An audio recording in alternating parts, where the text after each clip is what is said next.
आशीर्वाद. Very punctual, all of you.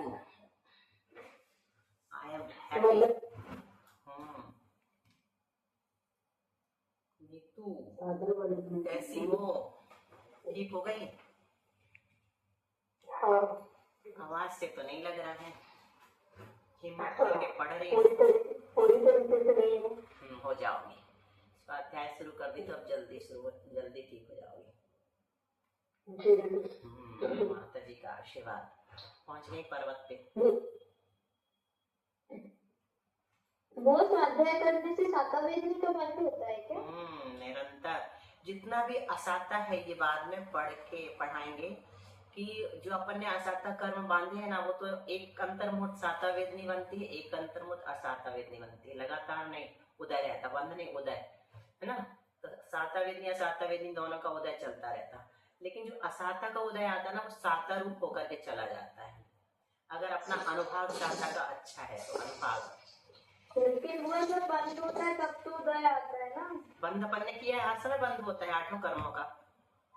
जिनका एक समय प्रबद्ध जो आता है ना, वो आठों आयु को छोड़ करके 8 कर्मों में बट जाता है.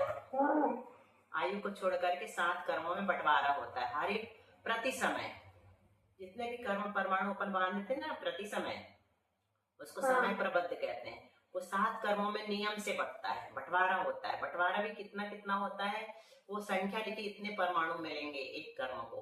किसी को कम, किसी को ज्यादा, किसको कम, किसको ज्यादा, सब लिखा. अभी सब तुम लोग को सुनने मिलेगा ना आगे आगे जाके. तो वो जिस समय आयु कर्म का भी अपन बंद कर रहे हैं, आयु कर्म का बंद तो 8 अपकर्ष काल में होता है, हमेशा तो होता नहीं है. 2/3 बीत जाने पर, वो भी बाद में बताएंगे. तो उस समय जिस समय आयु का कर्म का बंद भी हो रहा है, उस समय 8 कर्मों में बंटता है. अदरवाइज 7 कर्मों में निरंतर बंटवारा होता प्रति समय. और समय की परिभाषा तुम्हें पता है कितना छोटा होता है समय, है ना. एक बार पलक झपकाने में असंख्यात समय हो जाते हैं. तो ये सब मिलेंगे ना तुमको सुनने आगे आगे. अच्छी चीजें. नमो अर्हंताणम, नमो सिद्धाणम, नमो आयरियाणम, नमो उवच्छायाणम, नमो लोये सव्यसाहूनम. मंगलम भगवान वीरो, मंगलम गौतमो गणे, मंगलम कुंद कुंदाद्यो, जैन धर्मोस्तु मंगलम. सर्वमंगल मांगल्यम, सर्वकल्याणकारकम, प्रधानम सर्वधर्माणाम, जैनम जयतु शासनम. मोक्षमार्गस्य नेतारं, वेत्तारं कर्मभूभृतां, ज्ञातारं विश्वतत्त्वानां, वंदे तद्गुणलब्धये. आचार्य पूज्यपाद स्वामी महाराज की जय. श्री शिरोमणि आचार्य गुरु श्री विद्यासागर जी महाराज की जय. आचार्य गुरु श्री समय सागर जी महाराज की जय. आचार्य गुरु श्री प्रज्ञा सागर जी महाराज की जय.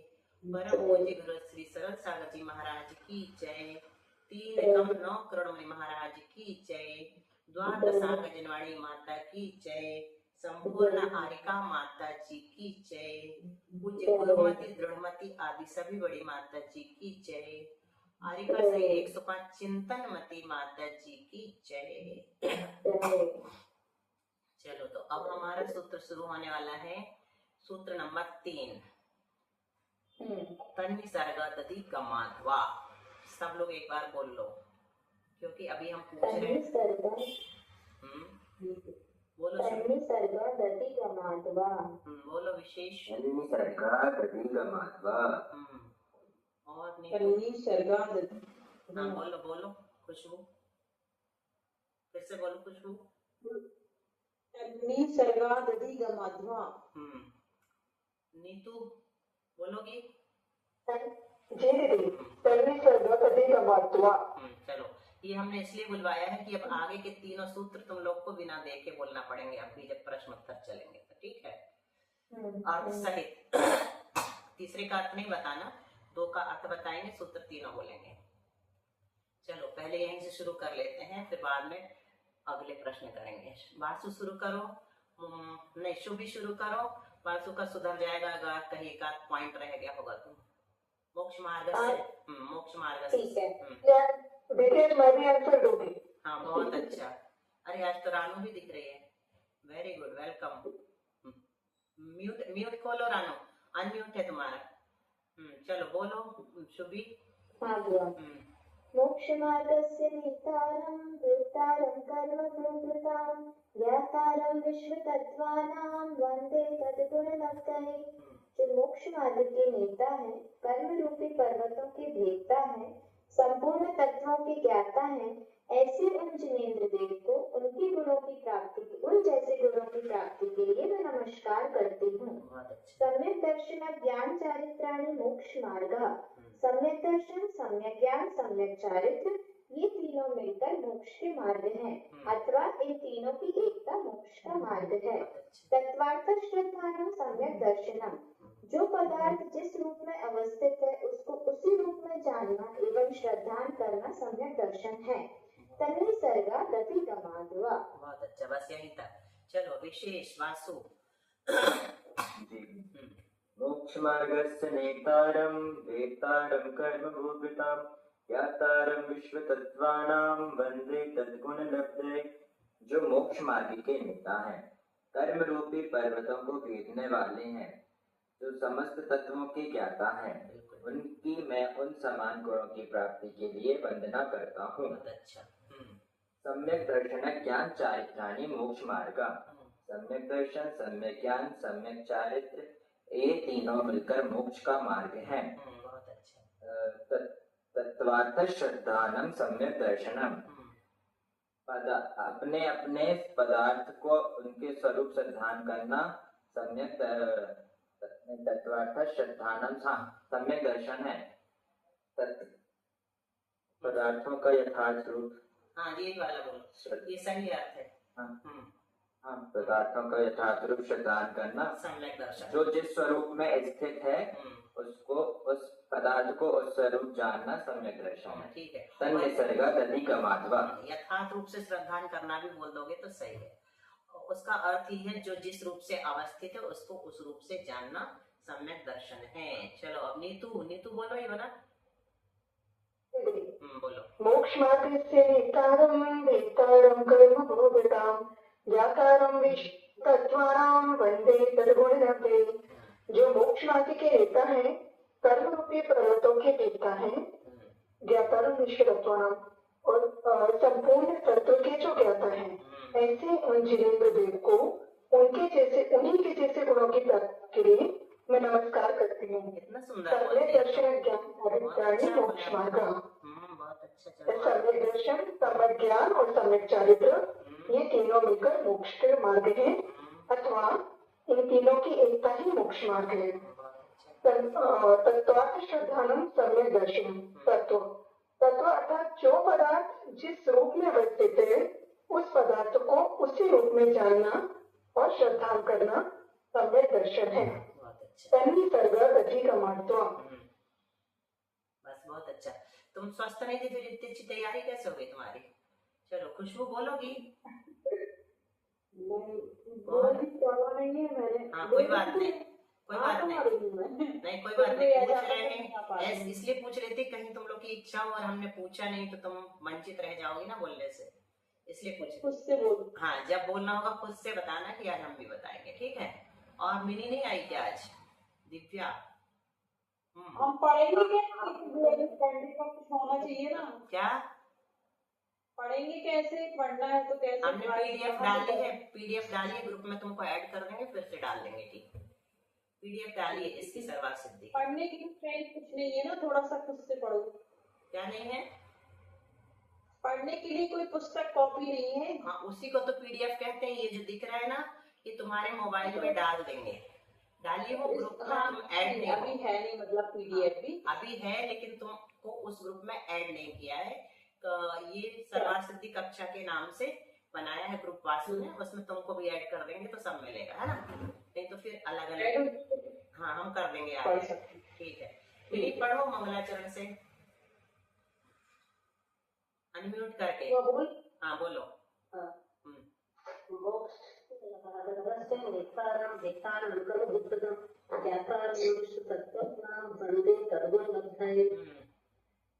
मोक्ष मार्ग से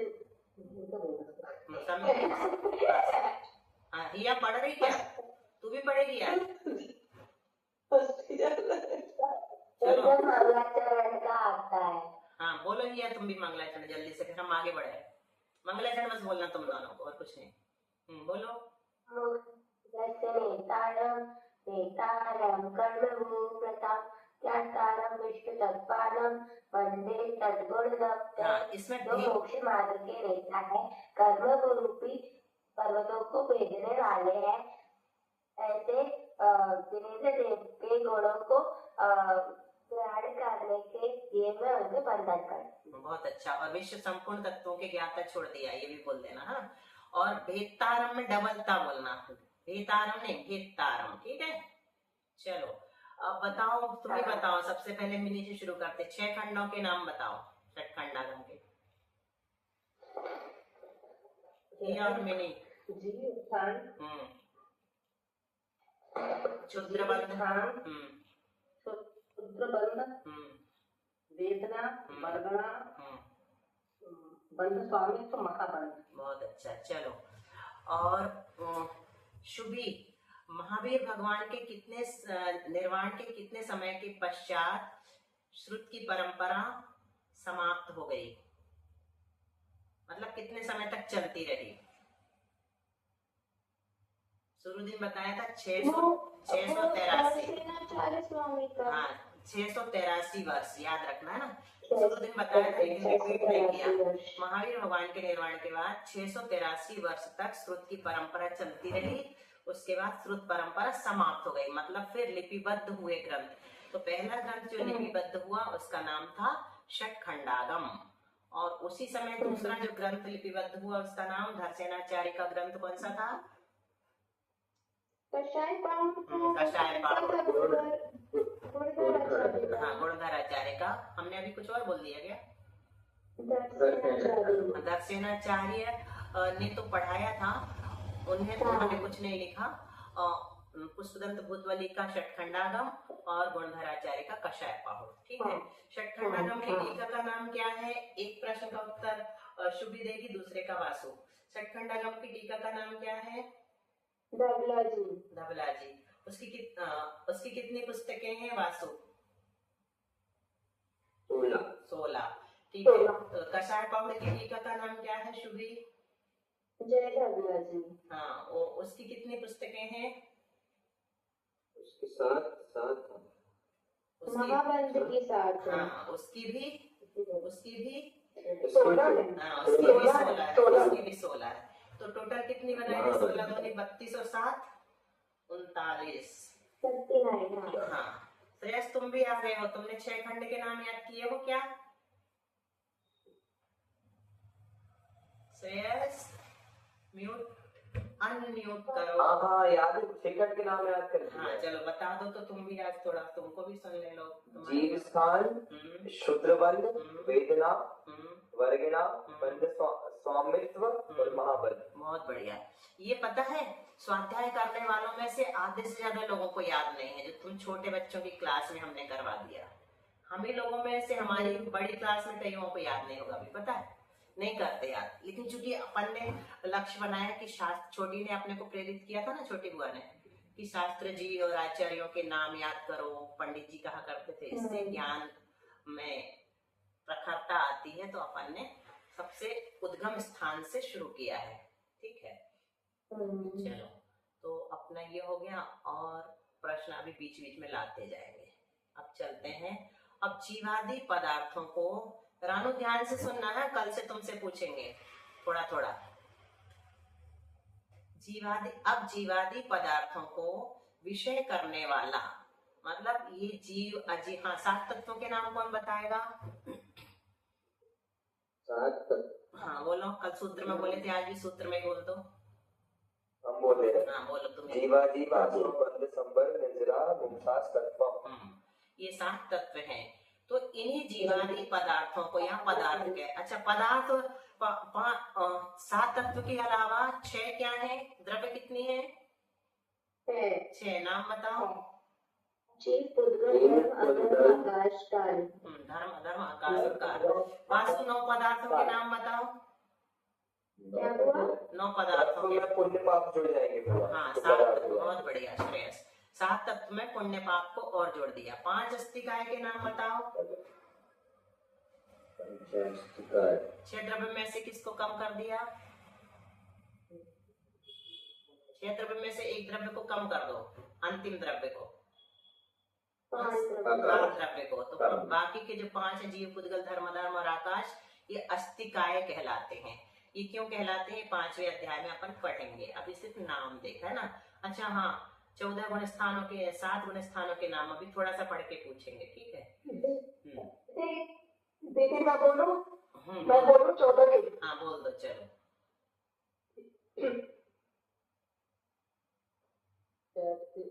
मिथ्यात्व, साधारण सम्यक्त, मिश्र, अविरक्त सम्यक्त, देश विरक्त, प्रमत्त विरक्त, अप्रमत्त विरक्त, अपूर्वकरण, अनिवृत्तिकरण, सूक्ष्म संप्राय, उपशांतमो, क्षीणमो, सहयोगी और अयोग्य। बहुत बढ़िया। चलो अभी बाकी लोगों से साथ सुनेंगे। हाँ, तो अब जीवादि पदार्थों को विषय करने वाला ये सम्यक दर्शन। सम्यक दर्शन क्या करता है? जीवादि पदार्थों को विषय करता है। तो ये सम्यक दर्शन जो है जीवादि पदार्थों को और रत्नत्रय को भी आगे लेंगे। किस प्रकार से उत्पन्न होता है यह बात बतलाने के लिए आगे का सूत्र कहते हैं। वह सम्यक दर्शन अपन सूत्र पढ़ा है, तन निसर्ग अधिगमात्वा, है ना। तो सूत्र से देखना पड़ेगा। तन यानी तत्। अच्छा, इसका संधि विग्रह कैसा बनेगा? इसमें कितने शब्द हैं? तत्, निसर्गात्। हाँ बोलो बोलो। निसर्ग, अधिगमज, तत्, निसर्ग और अधिगमज। इसका समझ में आया? हाँ, समझ में तो हिंदी में आ गया, लेकिन इसी में पूरे आना चाहिए। तत्, निसर्गात्, अधिगमात्, वा, इतने शब्द हैं। तत्, निसर्गात्, अधिगमात्, वा। तो तत् यानी हो गया वह, निसर्गात् वह तो सर्वनाम है, पता है अपन ने, है ना, तत्व बनाया था। तो तत् यानी सर्वनाम तत्। निसर्गात् ये पंचमी का एक वचन है, जैसे रामात्, पुरुषात्, बालात्, है ना। रामात्, रामाभ्याम, रामई, ऐसे बनाते ना, राम रामेभ्यः। तो ये पंचमी है निसर्गात्, यानी निसर्ग से। कर्ता ने कर्म को करण से के द्वारा, ये याद है क्या तुम लोगों को? यस हुआ। हाँ तो बोलो। कर्ता ने कर्म को। अच्छा रानू भाभी बोल रही। हाँ भाभी बोलो। बोलो रानू। नहीं बोलो, आप सुन रही, मेरे पूरा याद नहीं हाँ है। चलो अब सुनने दो सुबह उसको, अभी तुम बोलो। कर्ता ने। कौन बोल रहा है? ये अपदार्थ से संबंध में, अधिकरण में और पर। चलो शुभी बोलो, थोड़ा गलत बोला उसने। अब सब सुनना, बीच में नहीं। कर्ता ने कर्म को करण से संप्रदान के लिए उपादान से, छठवे वाले का नाम है, उसका काके की और रारे भी होता है, अधिकरण में पर होता है और आखिरी में संबोधक वाचक। और जो अपादान है उसको उपादान नहीं बोलना। तो यहाँ पर अपादान है, ये पंचमी अपादान है ना। और अधिगमात ये भी अपादान है। तो इसमें से अर्थ निकला ना, वह निसर्ग से, अधिगम से। तो ये पंचमी अपादान से, कर्ता ने कर्म को करण से के द्वारा, संप्रदान को के लिए, अपादान से, संबंध काके की और अधिकरण में पे पर, में पे पर, संबोधन के अचि अहो अरे। तो यहाँ पर तत्, निसर्गात, अधिगमात, वा, 4 शब्द हैं। तो ये द जो है ना, इसमें अधिगम का अ मिल गया है। जब विग्रह करेंगे तो ये निसर्गता हो जाएगा, हलंतता हो जाएगा। निसर्गात, अधिगमात, फिर ताकत दा हो जाता है व्याकरण से, है ना। तो जब विग्रह करते तो ऐसा हो जाता है। चलो, तो वह सम्यक दर्शन निसर्ग से, पंचमी दिख रही है अब यहाँ, और अधिगम से उत्पन्न होता है। निसर्ग का अर्थ स्वभाव है और अधिगम का अर्थ पदार्थ का ज्ञान है। निसर्ग यानी स्वभाव, है ना, और अधिगम यानी ज्ञान। बस इतना। सूत्र में इन दोनों का हेतु रूप से निर्देश किया है। हेतु रूप से, हेतु मतलब कारण। किस कारण से, आप किस कारण से आए, तो पंचमी में बताएंगे हम, है ना। उसका जवाब हेतु हमेशा पंचमी में होता है, हेतु रूप से निर्देश किया है। मतलब हेतु अर्थ में पंचमी लगती है। क्या हो गया? इन शंकाकार पूछ रहा है, इन दोनों का किसके हेतु रूप से निर्देश किया आपने? क्योंकि आचार्य ने कहा कि सूत्र में इन दोनों का, निसर्ग का और अधिगम का हेतु के रूप में निर्देश किया है, मतलब हमने इनको हेतु बनाया है। तो कहते हैं शंकाकार ने प्रश्न किया कि किसका हेतु बनाया है आपने, किसके हेतु रूप से निर्देश किया? तो समाधान किया आचार्य श्री ने कि क्रिया के हेतु रूप से निर्देश किया, ये क्रिया का हेतु है। तो कहते हैं कि यहाँ तो कोई क्रिया दिख नहीं रही है, वह निसर्ग से होता है, निसर्ग से अथवा अधिगम से, बस इतने तो लिखा है। होता है कहाँ लिखा ना? कुछ भी नहीं लिखा। हिंदी में भी, हिंदी में तो जोड़ दिया, तो वह संस्कृत में बस इतना लिखा, वह निसर्ग से अथवा अधिगम से, बस इतना लिखा।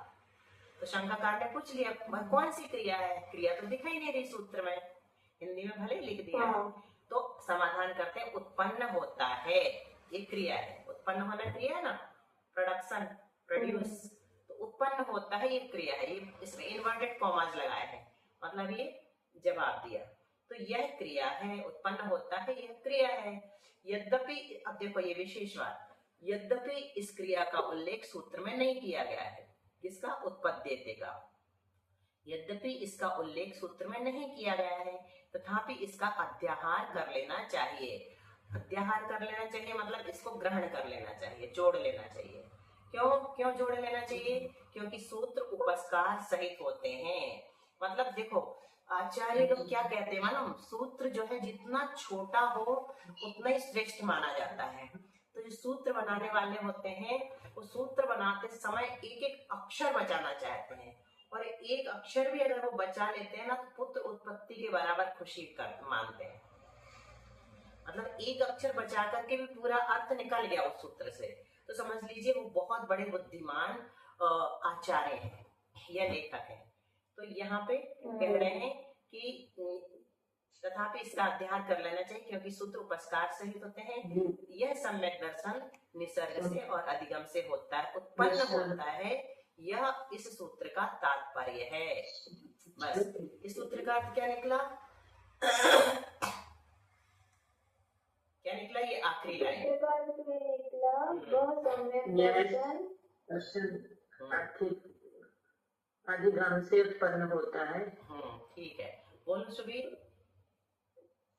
तन्निसर्गात् अधिगमाद्वा, वह मतलब वह सम्यक दर्शन निसर्ग से और अधिगमन से दो प्रकार का है। निसर्ग का अर्थ लेना है स्वभाव, अधिगम का अर्थ लेना है पदार्थ का ज्ञान। और इस सूत्र का असली तात्पर्य ये है कि सम्यक दर्शन की उत्पत्ति निसर्ग और अधिगमन से होती है, मतलब स्वभाव से, पदार्थ के ज्ञान से होती है। दो प्रकार से होती है, सम्यक दर्शन की उत्पत्ति दो प्रकार से होती है, या तो निसर्ग से होगी या अधिगम से होगी, दोनों से नहीं होगी एक साथ। या तो निसर्ग से होगी या अधिगम से होगी। निसर्ग से अथवा, वह लिखा ना सूत्र में, वह आया है, वह मतलब अथवा। तो वह सम्यक दर्शन स्वभाव से उत्पन्न होता है अथवा अधिगम से यानी परोपदेश से, दूसरों के द्वारा उपदेश प्राप्त करके होता है। बोलो इसका अर्थ बासु। जो सम्यक दर्शन है, इस सूत्र में हमें सम्यक दर्शन दो तरह का बताया गया है, जो कि निसर्गज और अधिगमज है।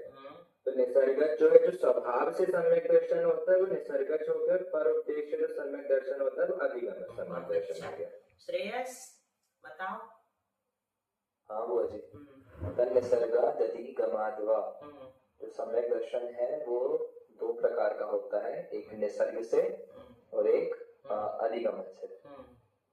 तो जो निसर्ग होता है वह स्वभाव से उत्पन्न होता है, और जो अधिगमन होता है वो पर के उपदेश और पदार्थ के ज्ञान से। बहुत अच्छा। और कोई बताना चाहेगा? बोलो कि हम बताएंगे तो हम पूछ लेंगे, ठीक है, नहीं तो आगे चलेंगे। चलो अभी इसमें बहुत अच्छे शंका समाधान होने हैं। देखो ज्ञान बता देगा इसका। हाँ पंडित साहब का उदाहरण बहुत अच्छा, बता दो। पंडित साहब कहते हैं सम्यक दर्शन दो प्रकार का होता है, निसर्ग और अधिगम। निसर्ग स्वयं से होता है, अधिगमन पर के उपदेश से होता है। जिस प्रकार से अलार्म घड़ी और स्वयं से नींद खुलना, स्वयं की नींद खुलना निसर्ग से और अलार्म से नींद खुलना बहुत अधिगमन। सुंदर, तालियां, बहुत अच्छी चीज मिली। बहुत बढ़िया। याद रखना सब लोग। क्या उदाहरण दिया बुआ ने? श्रेयस बताओ, श्रेयस बताओ। अलार्म घड़ी खूब अच्छा उदाहरण दिए। बताओ, बता दो नीतू तुम्हें। स्वयं से नींद खुल गई मतलब निसर्ग है, और अधिगमन हो गया अगर अलार्म ये उदाहरण देना। आप तुम लोग भी तत्वार सूत्र जब पढ़ाओगे ना, उस समय पढ़ाओगे ना पर्युषण में, तो उदाहरण देना अच्छा है। अब फिर शंका हुई कि निसर्ग सम्यक दर्शन में पदार्थों का ज्ञान होता है या नहीं, है ना? स्वभाव से होगा तो कैसा होगा? पदार्थों के ज्ञान से होगा कि ऐसे ही हो जाएगा? तो फिर शंकाकारी विकल्प अपने प्रश्न में विकल्प उठाते हैं न्याय में। बहुत अच्छी स्टाइल होती है। यदि पदार्थों का ज्ञान होता है तो वो भी अधिगमच ही हो गया। आपने तो कह दिया कि पदार्थ का ज्ञान होता है, उससे भिन्न थोड़ी कहलाएगा। और यदि नहीं होता है तो जिसने पदार्थों को ही नहीं जाना उसे श्रद्धान कैसे होगा? शंका समझ में आई शुभी? हाँ, बहुत अच्छी लगी, बहुत बहुत इंटरेस्टिंग। बढ़िया, इसलिए तो तुमसे पूछ रहे हैं। बताओ तुम क्या शंका किया उसने? उन्होंने बोला कि निसर्ग आप स्वभाव को मानते हो। हाँ। अब निसर्ग सम्यक दर्शन में पदार्थों का ज्ञान फिर हुआ कि नहीं हुआ? अगर स्वभाव से हुआ तो आपको फिर पदार्थ का ज्ञान हो भी पाया कि नहीं हो पाया? और यदि आप कहते हो गया तो फिर वो अधिगमन ही हो गया ना, उससे अलग कैसे है? बहुत अच्छा। और दूसरा विकल्प यदि नहीं होता है तो क्या? हाँ, यदि नहीं होता है तो यदि जो भी लोग पदार्थों को नहीं जाना तो उन्हें श्रद्धान कैसे हो जब पाएगा? तत्व को जाने के पदार्थों को जान ही नहीं पाए तो श्रद्धान कैसे हो श्रद्धान पाएगा? कैसे करेंगे? तो अब देखो आचार्य इसका बहुत अच्छा आगे, नहीं तो समझ में आ गया होगा तुमको, है ना? आगे समाधान सुनो। हाँ, समाधान क्या करती है? कोई दोष नहीं है। ऐसे न्याय में बहुत अच्छे अच्छे विकल्प उठा के हम लोगों को समझाया जाता था, लेकिन यहाँ थोड़ा न्याय चलेगा, ज्यादा नहीं, बाकी अन्याय चलेगा, है ना? यह कोई दोष नहीं है, आचार्य कहते हैं। क्यों? क्योंकि दोनों सम्यक दर्शनों में, देखो ये ग्रहण करने जैसी बात है, दोनों सम्यक दर्शनों में दर्शन मोहिनी का उपशम क्षय या क्षय उपशम रूप अंतरंग कारण समान है। चाहे वो निसर्ग सम्यक दर्शन हो, चाहे अधिगम सम्यक दर्शन हो। अगर दर्शन मोहिनी के भेद पता हो गए तुम लोगों को? 3 कौन कौन से हैं? बोलो। चारिक्षणिक नहीं और औपचारिक। नहीं, दर्शन मोहिनी के पूछ रहे, वो सम्यक हाँ, बोल दो। सम्यक प्रगति। हाँ ये तो सम्यक दर्शन की बताने लगी थी ना। हाँ, वो भी ठीक है, अच्छा है, रिवीजन सबका होने दो, मैं कभी कभी चूक हो जाती। तो दर्शन मोहिनी के 3 भेद हैं, मिथ्यात्व, सम्यक प्रकृति। तो इन तीनों का उपशम होगा, क्षय होगा या क्षय उपशम होगा, और उसके साथ 4 अनंतानुबंधी भी लेते हैं ना। तो 7 प्रकृतियों का उपशम क्षय, 4 से पता है ना कौन कौन से? अनंतानुबंधी, क्रोध, मान, माया, लोभ, और 3 ये। इन तीनों का उपशम होगा तो सम्यक दर्शन हो जाएगा, औपशमिक सम्यक दर्शन। क्षय होगा तो क्षयिक सम्यक दर्शन हो जाएगा, और क्षय उपशम होगा तो क्षय उपशमिक हो जाएगा। लेकिन अभी इन दोनों से प्रयोजन नहीं है, पहले उपशम सम्यक दर्शन ही होता है। और कल बताए थे कि क्षय जो होगा ना वो सम्यक दृष्टि ही करता है, क्षय इन 3 प्रकृतियों का। और क्षयोपशम भी जो है वो प्रथमोपशम वाला ही करता है, इसलिए मेन यही होता है। ये प्राप्त हो गया, समझ लो अपना संसार खत्म। एक बार उपशम सम्यक दर्शन हो गया, प्रथमोपशम, समझ लो अपन ने अनंत संसार को काट, समुद्र का पानी चुल्लू भर बचा अपने लिए। अनंत संसार समुद्र के समान। उपशम तीनों में सबसे लो कैटेगरी है ना? पर लो कैटेगरी है, लेकिन ये सबसे पहले होता है जीव को। अनादिकाल से जो निबोध में पड़ा है वो निकल के आएगा तो उसको क्षयोपशम सम्यक दर्शन नहीं होगा, क्षयिक भी नहीं होगा तो कौन सा होगा? ये होगा। और जैसे ये हुआ ना तो समुद्र के बराबर जो अपना संसार था वो चुल्लू भर बचता है। सिर्फ एक बार हो गया तो क्यों? क्योंकि अब अपना संसार अर्ध पुद्गल परावर्तन काल मात्र बचा संसार का। तो अर्ध पुद्गल परावर्तन ही समझ लो चुल्लू भर कहलाता है ना? ये इसलिए जरूरी है पहले नंबर में। इसको प्रथम, इसके 2 भेद है, प्रथमोपशम और द्वितीयोपशम। तो औपशमिक सम्यक दर्शन जो है वो अंतरंग कारण है। तो कहते ये कोई दोष नहीं, क्योंकि दोनों सम्यक दर्शनों में इनका उपशम होना चाहिए, क्षय होना चाहिए, क्षय उपशम होना चाहिए, तब कहीं जाकर के वो निसर्गज होगा या अधिगमज होगा। इसके रहते हुए, मतलब मोहिनी कर्म का उपशम नहीं हुआ अगर, तो कुछ नहीं होगा, कितने भी कर लो आप श्रद्धान, है ना, अंतरंग कारण होना चाहिए। उसके रहते हुए जो बाह्य उपदेश के बिना होता है वो तो नैसर्गिक कहलाता है, और जो बाह्य उपदेश पूर्वक होता है और जीवादि पदार्थों के ज्ञान, बाह्य उपदेश पूर्वक जीवादि पदार्थों के ज्ञान के निमित्त से होता हुआ अधिगम सम्यक दर्शन है। यही इन दोनों में भेद है। मतलब क्या कि अपने को विशुद्धि बढ़ा करके 5 लब्धियां हैं, बाद में पढ़ोगे तुम लोग, क्षयोपशम, विशुद्धि, तेष्णा, और फिर प्रायोग्य लब्धि, और फिर करण लब्धि। तो प्रायोग्य लब्धि तक तो अभव्य जीव तक को हो जाती है, करण लब्धि जिसने प्राप्त कर ली वो सम्यक दृष्टि होगा। तो ये जो है, इसके लिए क्षयोपशम बढ़ाना जरूरी है, विशुद्धि बढ़ाना जरूरी है। क्षयोपशम हम बढ़ा रहे हैं, फिर निश्चित रूप से सम्यक दर्शन अपने को हो जाएगा। तो आ गया ये समाधान समझ में वासु? नहीं आया विरोध। हाँ, तो उन्होंने क्या कहा कि निसर्ग सम्यक दर्शन में पदार्थों का ज्ञान होता है या नहीं, यदि होता है तो वो तो अधिगमच ही कहला गया, और नहीं होता तो पदार्थों को नहीं जाना, तो उसका श्रद्धान कैसे होगा? तो आचार्य कहते हैं ये कोई दोष नहीं है, क्योंकि दोनों सम्यक दर्शन जो है, निसर्गज हो चाहे अधिगमज, उसमें मोहिनी दर्शन, मोहिनी का उपशम चाहिए, क्षय अथवा क्षयोपशम अंतरंग कारण होना चाहिए। अंतरंग कारण जो है वो एक तरह से उपादान कारण है, बाकी ये सब सहकारी कारण है। सहकारी कारण मिल भी गए, लेकिन हमारे अंदर योग्यता ही नहीं है। इष्टोपदेश का पहला श्लोक है ना, इष्टोपदेश का, बोलो नहीं तू, इष्टोपदेश का पहला श्लोक क्या है? मैं बोलूं? हाँ, याद है तुमको? बोलो।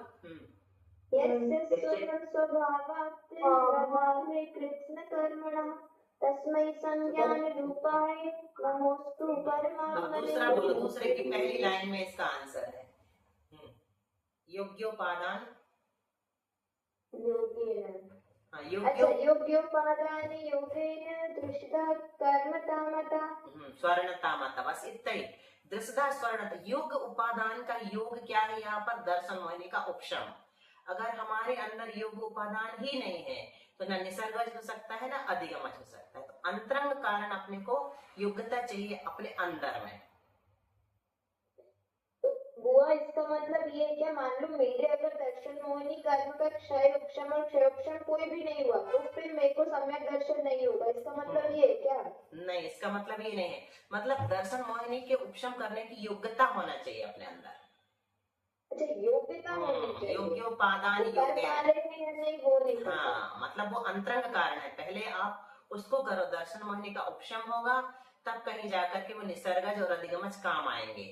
ये स्वभाव से होगा अथवा दूसरों के उपदेश से होगा। तो योग्यता हमारे अंदर अगर है दर्शन मोहिनी का उपशम करने की, तो हमें ऐसा किसी समय ऐसी विशुद्धि बढ़ जाएगी कि अपने आप हमारे अंदर सम्यक दर्शन प्रकट हो जाएगा। और अगर योग्यता नहीं है तो नहीं होगा, और योग्यता है तो किसी का भी थोड़ा सा उपदेश मिला और हमारे अंदर सम्यक दर्शन प्रकट हो जाएगा। योग्योपादान योगेन दृष्टा स्वर्णता मता, पत्थर में भी स्वर्णपना प्रकट हो जाता है योग उपादान का योग मिलने से। मतलब योग उपादान वहां पर द्रव्य क्षेत्र काल भाव लिए है ना, द्रव्यादि स्वादि संपत्ता वात्मनो क्या पता मता।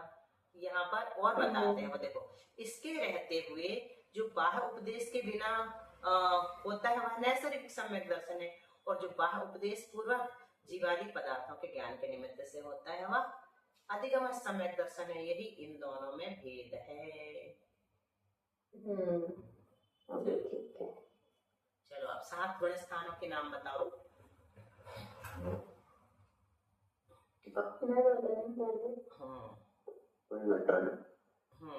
तुम ही बता।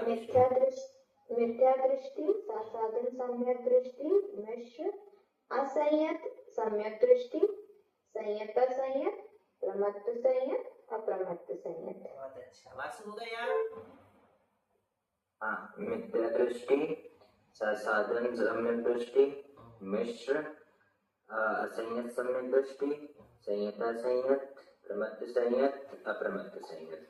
इनमें से क्या कहा?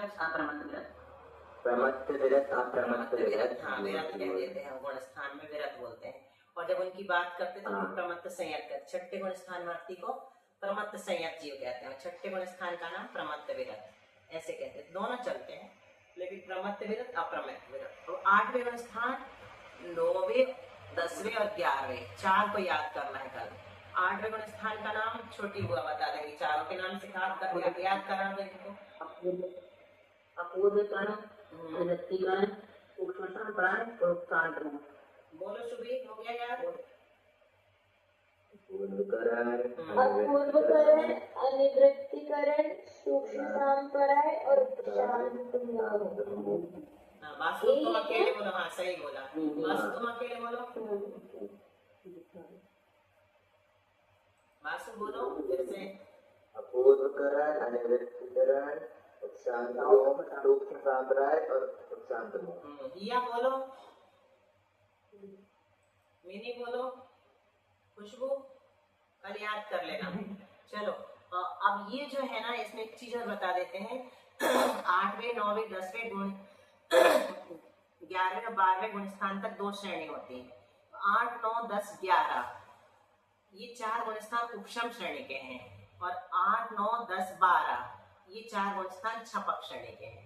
तो 2 श्रेणी भी याद करके आना, उपशम श्रेणी और छपक श्रेणी। उपशम श्रेणी के गुण स्थान कौन से? नंबर बस बताओ वासु। 8, 9, 10, 11। बहुत अच्छा। छपक श्रेणी के गुण स्थान कौन से? शुभी नंबर बस बताओ। 8, 9, 10, 12। दोनों श्रेणी के नाम क्या है? पहले का उपशम, दूसरे का छपक। छपक, बस। तो 12वें गुण स्थान का नाम है छीणमोह। तो इतने याद कर लोगे तो दोनों श्रेणी भी याद हो जाएंगी और 12वें गुण स्थान तक भी याद हो जाएंगे। 13वां 14 कुछ नहीं, संयोग केवली, अयोग केवली। 13वां संयोग केवली, 14वां अयोग केवली। ठीक है। और 12वां क्षीणमोह। छीणमोह, ठीक है। चलो तो अब आगे का विषय, इसको कल और अच्छे से समझ लेना कि अंतरंग कारण कैसे कारण बनता है। ठीक है। और कुछ किसी को पूछना? 8 भैया ने एक बात बताए कि आचार्य कहते हैं कि जन्मदिन नहीं मनाना चाहिए। क्यों नहीं मनाना चाहिए? सबको पता है ये बात, लेकिन मिथ्यात्व के साथ जन्म होता है। लेकिन आचार्य क्या है कि जन्मदिन वो मनाता है जो संसार से उबर रहे हैं। आगे समझ में? आगे सबको समझ में? गई। संसार से अपने को भीति होना चाहिए, संवेग। अपन पढ़ के आया ना, प्रसम, संवेग, अनुकंपा और आस्तिक। संसार से भय होगा तो हम ऊब जाएंगे संसार से। हम डरते ही नहीं, इसलिए ऊबे नहीं है।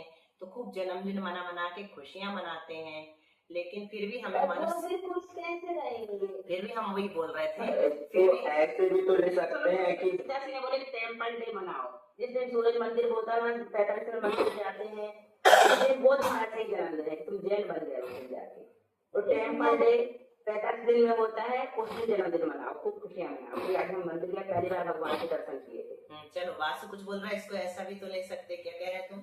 हम भी कुछ कहने तो वाले। ऐसा भी ले सकते हैं कि जैसे अपन यही मानो कि अपन को एक ना एक बार सम्यक दर्शन हो ही गया होगा, तो अब अपना संसार अर्ध परावर्तन ही बचा है, तो उसमें 1 साल कम हुआ, उसकी खुशी मना लो।